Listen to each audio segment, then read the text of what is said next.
we will be explaining what is central limit theorem in case of discrete random variables. So when we do sampling from a population, we have no idea about what kind of distribution does this population follows.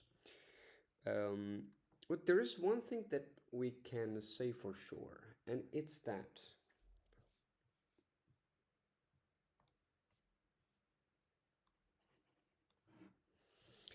let's make it a little bit thicker.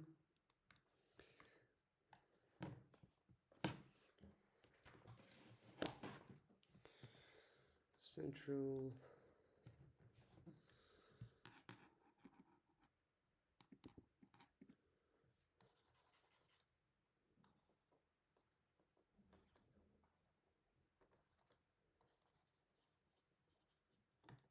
discrete variables. So we have a population, we don't know what kind of distribution it follows.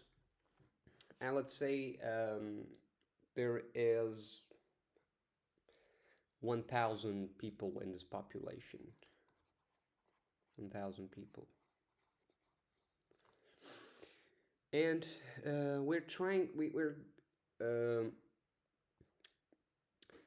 we are sampling this. And this is also very important. Every time we take same amount of people to sample, same amount of people. So what it means is that the number of samples should be equal to n, which is a constant. I'll say 1,000 people, and we choose n to be let's say 40, and then we calculate the mean of their height. Mean of their height.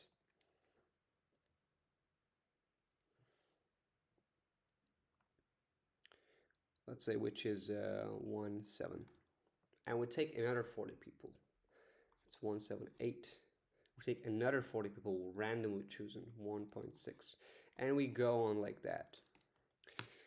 And if we keep doing this, and we draw a histogram of these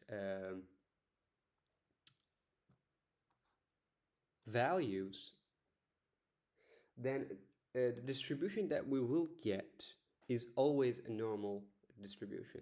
So let's say n here is like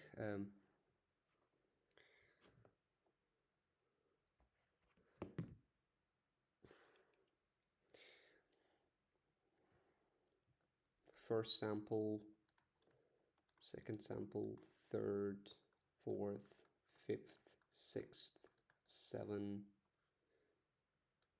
8, 9, and it's gonna follow a normal distribution.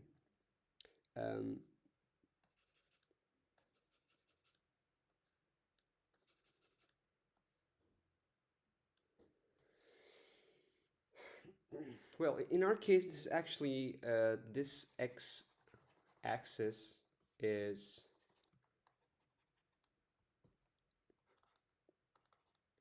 ages.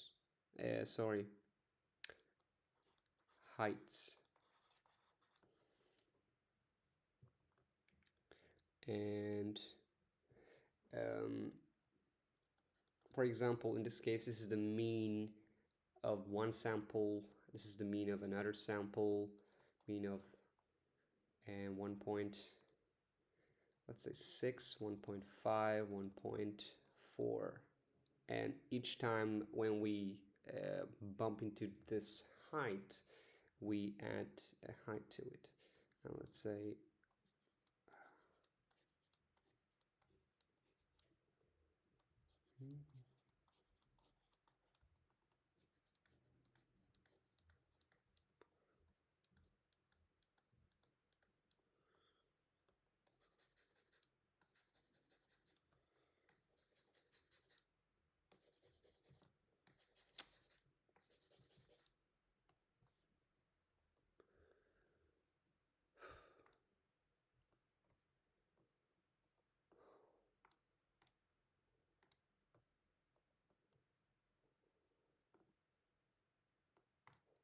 I don't know what the fuck is wrong with this.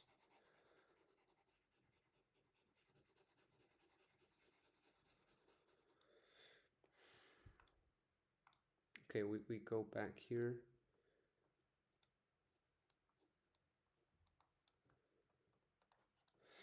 Yeah,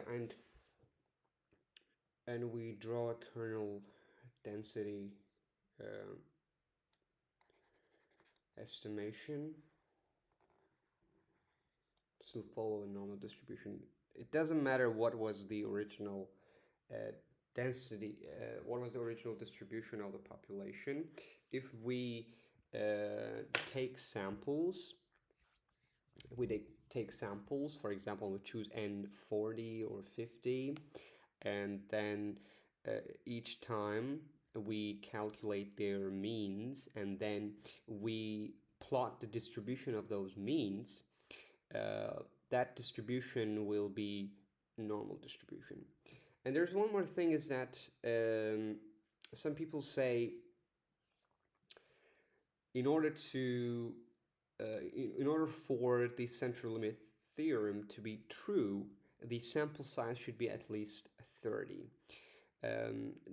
So actually, when you're to perform this operation, 30 would be a good starting point. But also, if you do less than 30, it doesn't mean that central limit theorem will not be true. It happens that most of the time, and being 30 is a good starting point.